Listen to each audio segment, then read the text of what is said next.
Welcome to new video. इस वीडियो के अंदर हम लोग नेस्टेड लूप्स की टाइम कम्प्लेक्सिटी को फाइंड करेंगे। लास्ट वीडियो हमने लूप्स की किया था, उससे पहले हमने सिंपल इक्वेशंस की किया था, और सेकेंडली हम इसमें करेंगे डेवलपिंग टाइमिंग इक्वेशन। मतलब कि आप कोई भी एल्गोरिथम या कोई भी आप एक कोड या पीस चलाते हो, स्क्रिप्ट चलाते हो किसी भी कोड का, तो आप उसकी कम्प्लेक्सिटी जब फाइंड करते हो तो हम ये देखते हैं कि वो जो पार्ट है या वो जो कोड है वो कितना टाइम लेगा चलने के लिए, उसमें जो लाइंस हैं वो कितना टाइम लेंगी, हर लाइन की क्या फ्रीक्वेंसी होगी और क्या कितने ऑपरेशन उसके अंदर कॉल हो रहे हैं। तो देन हम उनको एक साथ कैलकुलेट करते हैं, और जो सिंप्लीफाइड फॉर्म होती है उसको हम लोग कहते हैं डेवलपिंग टाइम इक्वेशन, यानी कि उसकी टाइम इक्वेशन ये है। ठीक है, तो शुरू करते हैं। हर बस पहला लूप जो सा है वो है इंडिपेंडेंट लूप है, दोनों नेस्टेड है, दो फॉर लूप है, n तक जा रहा है और सेकंड वाला 1000 तक जा रहा है, लेस देन 1000। तो करते हैं ओके। तो हमारा जो पहला लूप है वो है less than equal to n। इसको हम लास्ट टाइम की तरह नहीं करेंगे, क्योंकि लास्ट टाइम हमने वो पहले हम कोस्ट फाइंड करते थे, लाइक कि कितने ऑपरेशंस हो रहे हैं अंदर, देन 3 लिखते थे, देन प्लस लिखते थे वो अब आपने डायरेक्ट, क्योंकि दोनों लूप्स की कम्प्लेक्सिटी फाइंड करनी है, देन उनको आपस में मल्टीप्लाई करना है, तो आप ऐसे नहीं लिखेंगे। ठीक है, तो इसमें अब ये करेंगे कि आप ये देखें कि इस लाइन के अंदर बेसिकली कितने ऑपरेशंस कॉल हो रहे हैं, 1 2 और 3। ठीक है, 3 ऑपरेशंस कॉल हो रहे हैं। हमारा रूल ये था कि हम ऑपरेशन को मल्टीप्लाई करते हैं फ्रीक्वेंसी के साथ। फ्रीक्वेंसी क्या होती है हमारी? फ्रीक्वेंसी होती है कि वो लाइन कितनी दफ़ा एग्जीक्यूट हुई। तो जो फर्स्ट लाइन है हमारे पास, जो फर्स्ट लाइन है वो एग्जीक्यूट हुई है हमारे पास, एक तो 1 से स्टार्ट हुई है और जा रही है n तक, और n के बाद उसने चलना है फॉल्स वाली लाइन के लिए, लाइक फॉल्स जो कंडीशन होगी, तो ये n, ये आ गया n और ये आ गया +1। तो ओवरऑल कितनी टाइम चली है? चलिए n+1 टाइम। ठीक है, तो इसको हम ऐसे लिख सकते हैं कि f की जगह पे, फ्रीक्वेंसी की जगह पे n+1 टाइम। ये देखिए यहाँ पे इसने n+1 टाइम लिखे। अच्छा, प्लस आपने बेसिकली हम आगे जितनी दफ़ा भी ऑपरेशन कॉस्ट को कैलकुलेट करेंगे, हम उनको C1 से किसी कांस्टेंट नंबर से, C कांस्टेंट एंड C1 आप 2 कह लें, आप 3 कह लें, आप 100 कह लें, वो आपकी अपनी मर्जी है। ठीक है, तो हमने C1 दे दिया इसको, लाइक यहाँ पे जितने भी ऑपरेशन कॉल हो रहे हैं, क्योंकि वो कांस्टेंट नंबर थे, लाइक 4 5 6 7 8 1 2 कोई भी नंबर हो सकता है, लेकिन वो कांस्टेंट नंबर होगा। कोई वैल्यू जब n में नहीं जा रही तो इसका मतलब है कि वो कांस्टेंट है, वो काउंटेबल है। जब काउंटेबल है तो कांस्टेंट वैल्यू है। तो जब आपने उस कांस्टेंट वैल्यू को C1 दे दिया, क्योंकि आप कांस्टेंट से इतना वो बॉदर नहीं करते ना, लाइक उसको इतना फ़र्क नहीं पड़ता हमें कोड से, क्योंकि n से हमारा मेन कम्प्लेक्सिटी कंसर्न होता है हमारा। तो C1 हमारा एक कांस्टेंट नंबर है, तो यहाँ पे आप कांस्टेंट को एज इट इज़ लिख लें, लाइक इस पहली लाइन में कांस्टेंट नंबर आपके पास ऑपरेशन का 3 है, तो आप एज इट इज़ 3 लिख लें या C1 लिख लें। C1 ये होता है कि आपकी टाइमिंग क्वेश्चन बनने के लिए काम आता है, बेहतर हो जाता है, और आपने एज ए कांस्टेंट कुछ लिख लिया। ठीक है, देन आपने C2 में भी कुछ ऑपरेशंस कॉल हो रहे हैं, जैसे कि दैट इज़ फॉर ओके, हाँ ठीक है, this for C1 line 1 and इसकी कैलकुलेट करते हैं। ठीक है, इसमें ये सीन है कि 1 से जा रहा है 1000 तक जा रहा है। ठीक है, एक तो ये जा रहा है 1 से, ये जा रहा है 1000 तक। वैसे तो जा रहा है 99 तक, क्योंकि लेस देन है, क्योंकि एक फॉल्स की कंडीशन की वजह से जा रहा है 1000 तक। ठीक है, तो ये 1000 हो गया टोटल, और इसमें ऑपरेशन कितने कॉल हो रहे हैं? 3 मल्टीप्लाई बाय 3 को आप लिख लें C2, और यहाँ पे आप 3 को लिख लें C1, सिंपल। ठीक है, तो आपका जो फाइनल ये बन जाएगा वो बन जाएगा, क्योंकि जब एक लूप, एक फॉर लूप और दूसरा फॉर लूप एक नेस्टेड फॉर्म में हो और एक दूसरे पे डिपेंड ना कर रहे हो, मतलब अभी देखो ये लूप अलग चल रहा है अपनी, ये लूप अलग चल रहा है, क्योंकि ये भी इसकी कंडीशन में कोई डिपेंडेंसी नहीं है। ये दोनों k और k एक न्यू वेरिएबल है और 1000 एक न्यू वेरिएबल है, और वेरिएबल है, सॉरी, एक नंबर है, और i इधर हमारे पास एक न्यू वेरिएबल है, और जो n है हमारे पास एक न्यू नंबर है। अब ये दोनों एक दूसरे पर डिपेंड नहीं कर रहे, मतलब फॉर लूप और के लूप अपने अपने अपने आइटरेशन चल रहे हैं। ठीक है, तो जब ये दोनों एक दूसरे पर डिपेंड नहीं करते तो आप क्या करते हैं, दोनों को आपस में मल्टीप्लाई करते हैं। ठीक है, जैसे कि हमारे पास अगर ये n+1 टाइम चल रहा था और ये वाला लूप है 1000 टाइम चल रहा था, मैं भी ऑपरेशन कॉस्ट को बाई निकाल रहा हूँ, ठीक है, इसको नहीं छेड़ा मैं भी, ठीक है, सिर्फ हमारा कंसर्न इस पार्ट से। ओके, वो 1000 टाइम चल रहा था और ये n+1 टाइम चल रहा था, तो क्या होगा कि 1000 multiply by n+1 sorry n, क्योंकि इनर लूप में तो n दफ़ा ही आएगा ना क्योंकि इनर लूप उसकी बॉडी है, ये वाला लूप उसकी बॉडी है, तो इनर लूप में वो आएगा सिर्फ ओनली n टाइम, ठीक है, क्योंकि चलेगा वो n+1 टाइम, लेकिन इनर बॉडी में आएगा n टाइम, तो हम यहाँ पे करेंगे 1000 मल्टीप्लाई है, ठीक है, मल्टीप्लाई बाय n। तो इसमें चलते हैं, देखें आउटर लूप चल रहा है हमारे पास n+1 टाइम, इसको छोड़ दें ऑपरेशन कॉस्ट को भी, और इनर लूप चल रहा है हमारे पास n टाइम, तो ये चीज़ इनर बॉडी में n टाइम आया, और इनर लूप खुद कितनी दफ़ा चल रहा है 1000 टाइम। अब इनर लूप से जब दोबारा इनर आए हम लोग, तो दोबारा इन हुए, तो फिर हम पता लगा कि भाई n टाइम तो ये लूप चल रहा है, जब n टाइम ये लूप चलेगा तो देन ये लूप जो सा है वो 999 टाइम चलेगा, क्योंकि 1000 में तो एक कंडीशन फॉल्स हो रही है, फॉल्स की कंडीशन अगर हम निकाल दें तो ये चलेगा 999, तो सॉरी अच्छा, कि देखो ये चीज़ है ना, इसको हम लिख लेते हैं, पहला चल रहा है n+1 और n+1, ठीक है, उस n+1 से आपने ये करना है कि हाँ ठीक है, n+1 और सेकेंड वाला चल रहा है 1000 मल्टीप्लाई बाय n,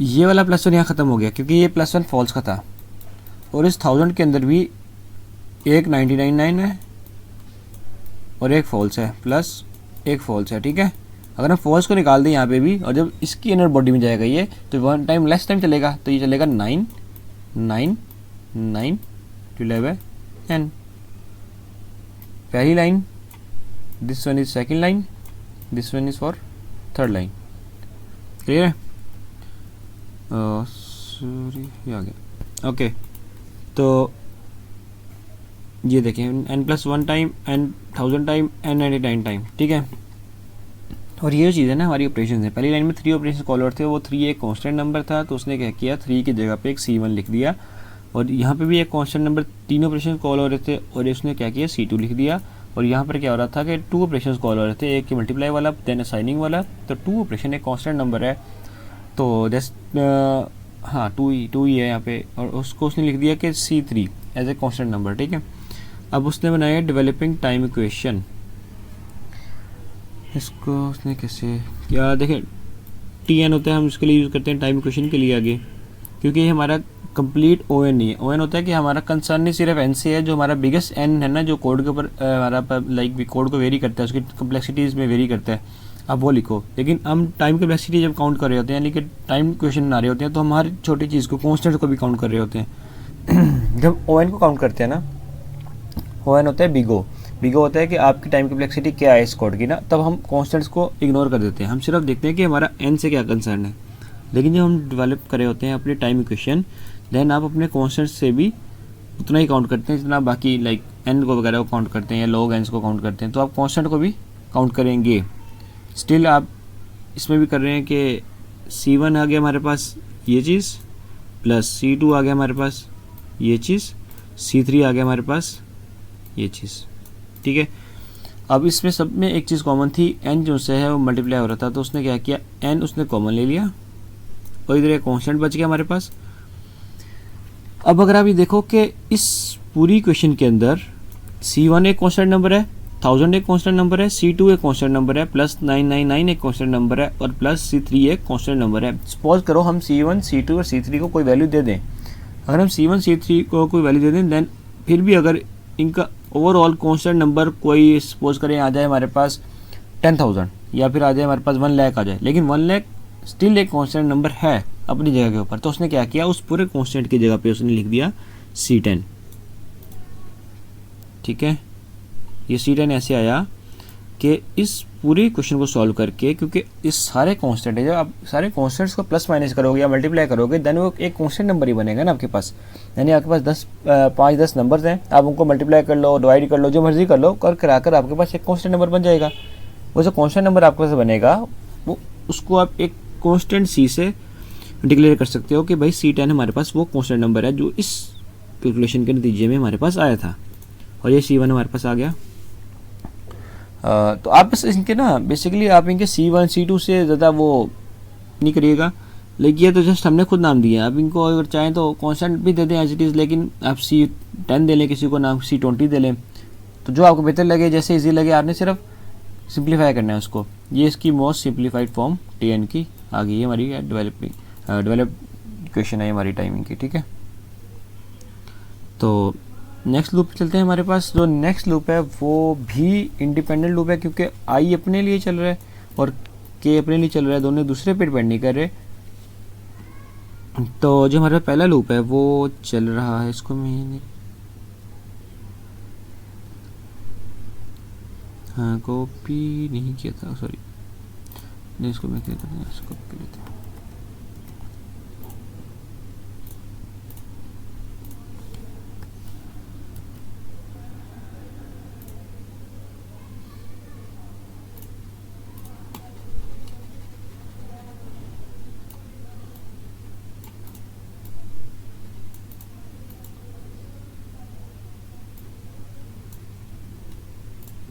ओके, तो अब हमारे पास आ गया जो नेक्स्ट थिंग, इसके नेक्स्ट लूप है हमारे पास ये वाला। इसमें क्या कर रहे हैं हम लोग बेसिकली कि हमारे पास एक पहला लूप है वो है n तक जा रहा है। इसी सेम पहले वाला प्रोसीजर है कि एक लूप 1 से स्टार्ट हो रहा है और n तक जा रहा है, देन इट हाँ वही सेम वाला, ये वाला ही है, ये वाला ही। तो इसकी कम्प्लेक्सिटी होगी n+1, और उसके बाद जो हमारे पास नेक्स्ट लूप है वो k वाला है, और k वाला जा रहा है n तक। अब ये वाला लूप अगर n+1 टाइम चल रहा है तो उसकी इनर बॉडी में लूप है वो चलेगा सिर्फ n टाइम, और वो खुद जो लूप है वो कितनी दफ़ा चल रहा है n+1 टाइम, क्योंकि वो n टाइम तो चलेगा ही चलेगा कि n की वजह से, तो एक बार फॉल्स भी तो हुआ करेगा ना हर बार, वो n+1 टाइम चलेगा। जब वो n+1 टाइम चलेगा तो जो इनर वाली जो इनर बॉडी में जो काम हो रहा है वो चलेगा n टाइम। तो n टाइम ये इनर बॉडी में आएगा और n टाइम ये चीज़ चलेगी, तो ये होगा n×n। ये तो बिल्कुल सेम है, मतलब यहाँ पे सिर्फ कॉन्स्टेंट नंबर है 1000 और 99, और यहाँ पर आ गया आपके पास n आ गया, बस उसकी जगह पे n+1 आ गया, उसको माइनस कर दिया, n रह गया और n+1 n×n आ गया। आप सेम बाद में इन चीज़ें आपके कॉन्स्टेंट नंबर आ गया कि आपके इस लूप के अंदर कितने ऑपरेशन कॉल हो रहे हैं। C1 हो गया, इसमें C2 C3, और आपने एज इट इज़ यहाँ पे लिख लिया इनको,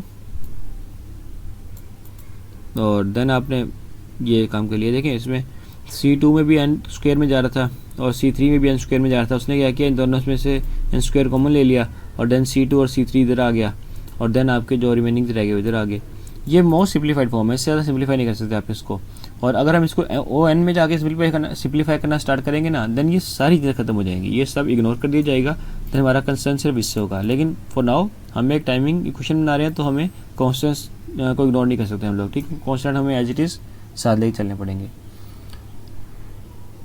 हाँ ये है डिफ़िकल्ट लूप। इसमें हमारे पास में है डिपेंडेंट। देखिए इसमें जो फोर लूप चल रहा है, जो आउटर लूप है और जो इनर लूप है, उसमें फ़र्क कितना है कि यहाँ पे ये चल रहा है n तक और ये चल रहा है i तक। i क्या है आपका आउटर लूप, यानी कि इनर लूप जो है वो डिपेंड कर रहा है आपके आउटर लूप के ऊपर, उसकी आइट्रेशन डिपेंड करेंगे आउटर लूप के ऊपर। यहाँ पे अगर i की वैल्यू 1 है देन ये चलेगा 2 टाइम, क्योंकि फॉल्स भी तो होगा ना, हाँ। और यहाँ पे i की वैल्यू आप चेंज करते जाओ, आपका इनर लूप चेंज होता जाएगा, वो एक स्पेसिफिक नंबर ऑफ टाइम के लिए चलेगा, वो हर बार चेंज होगा। जब i की वैल्यू चेंज होगी तब उसका इनर लूप भी चेंज होगा। इसको हम लोग लिख लेते हैं, बल्कि लिखने की जरूरत नहीं, कुछ भी लिखा हुआ है, इसको हम कर दें बस i तक, वहाँ कर देते हैं, इसको i तक कर देते हैं, ठीक है। ओके सेम पहली लूप, तो उसमें तो कोई कम्प्लेक्सिटी है ही नहीं, वो n+1 टाइम चलेगा। ऐसा नहीं है कि हर दफ़ा n+1 टाइम चलेगा। सपोज यहाँ पे अगर n<n होता तो फिर सिर्फ n टाइम चलता, तो क्योंकि इक्वल टू n है इसलिए n+1 टाइम चल रहा है।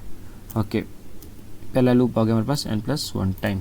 द सेकंड थिंग जो हमारे पास चल रही है वो चल रही है n+3 मल्टीप्लाई बाय n/2। ये कैसे चल रही है, ये कैसे चल रही है, नाइस क्वेश्चन। अच्छा ये देखो, अगर तो सपोज करो n हमारे पास है 4 सपोज, ठीक है, और n 4 है अगर हमारे पास, देन आपके पास जो पहला जो आई है, आई इज इक्वल टू आ गया 1, जब आई 1 है तो आई आ गया हमारे पास 1, जब आई हमारे पास 1 है तो जो के है वो एक तो one time less than equal to है ना, लेस देन इक्वल टू में एक दफ़ा वन टाइम के लिए चलेगा, जब एक दफ़ा वन टाइम के लिए चलेगा तो सेकंड टाइम वो उसके लिए चलेगा, फॉल्स के लिए चलेगा, तो इसका मतलब कितनी दफ़ा हुआ 2 टाइम, यानी कि आई प्लस 1 टाइम, आई कितना था हमारा 1 और 1 प्लस 1, ठीक है, यानी कि आई प्लस 1 टाइम चला ये हमारे पास, ठीक है।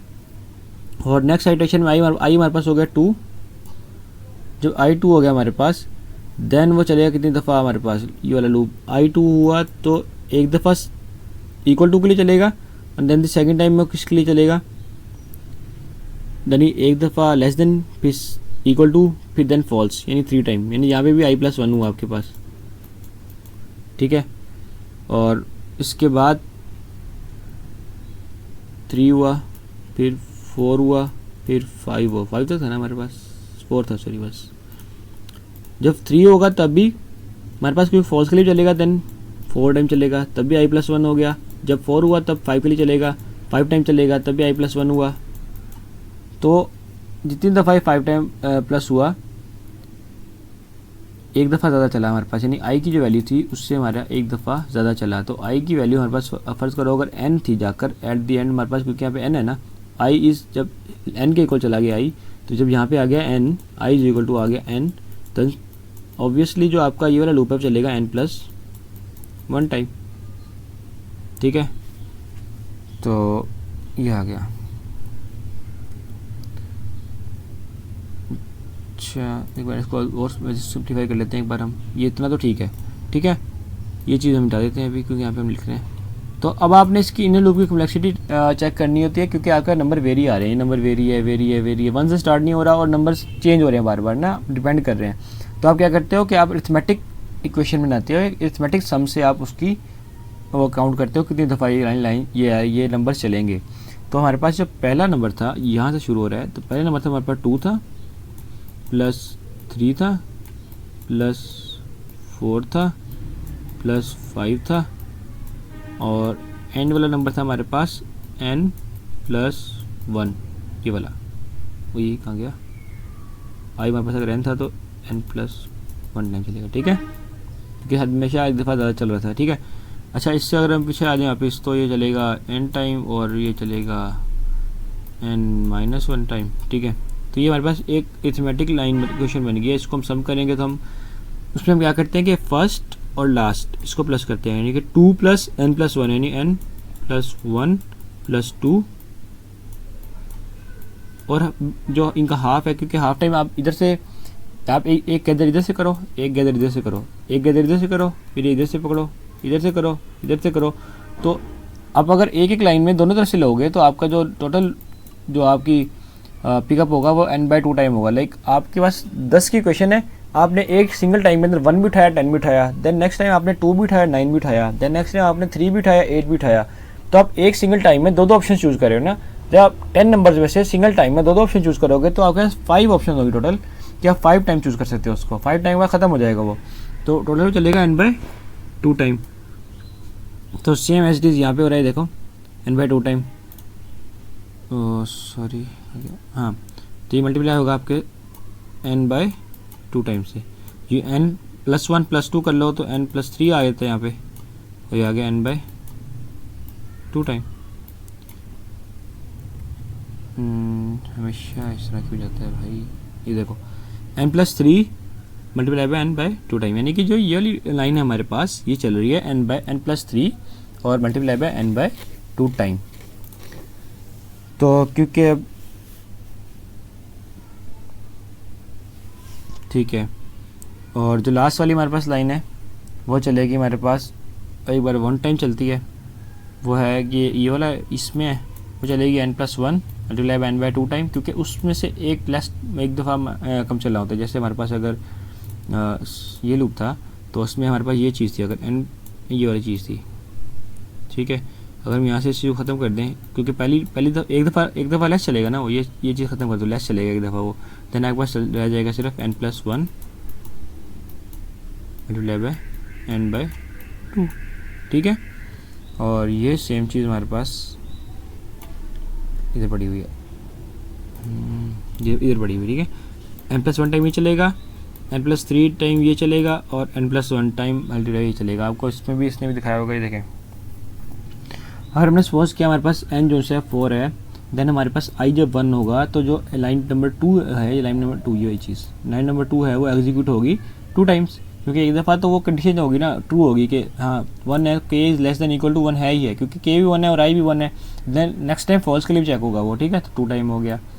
और देन लाइन नंबर 2 के लिए 3 टाइम चेक होगा, लाइन नंबर 3 के लिए 4 टाइम। हर दफ़ा एक नंबर प्लस हो रहा है। तो सपोज करो जब आपके पास i जो है वो n होगा, तो जो लाइन नंबर 2 है वो एग्जीक्यूट होगी n+1 टाइम, ठीक है।